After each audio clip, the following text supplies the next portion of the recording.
أنا أعرف أن المسيح سيغلب في النهاية، لكن الآية بتقول قليلون هم الذين سيخلصون. كيف يكون المسيح انتصر وأكثر سكان الأرض هلكوا؟ يا صاحب السؤال، ربنا مش بيتعامل بالعدد، مش بالكم، لكن بيتعامل بالكيف.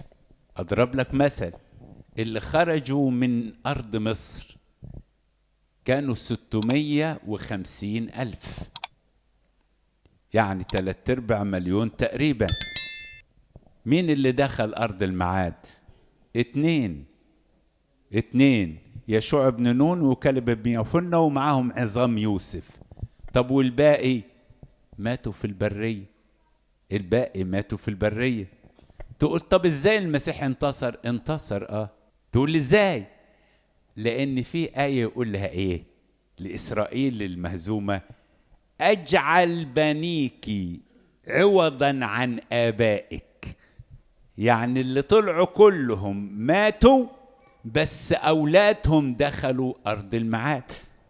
فاحنا بحسب نظرتنا البشرية قليلون هم الذين يخلصون، لكن بالنسبة للنظرة الإلهية هنلاقي رأيت عدد من الناس من كل الأمم ومن كل القبائل ومن كل الشعوب لا يستطيع أحد أن يعدوا من الكثرة، متسربلين بثياب بيض وماسكين سعف النخل وبيرنموا للخروف ويقولوا له كده ترنيمة.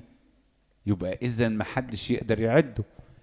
النصرة لربنا للي يرتبط بيه، والهزيمة للشخص اللي يرفض يرتبط بربنا، فهينضم لفريق الشيطان وهيروح للنار الأبدية.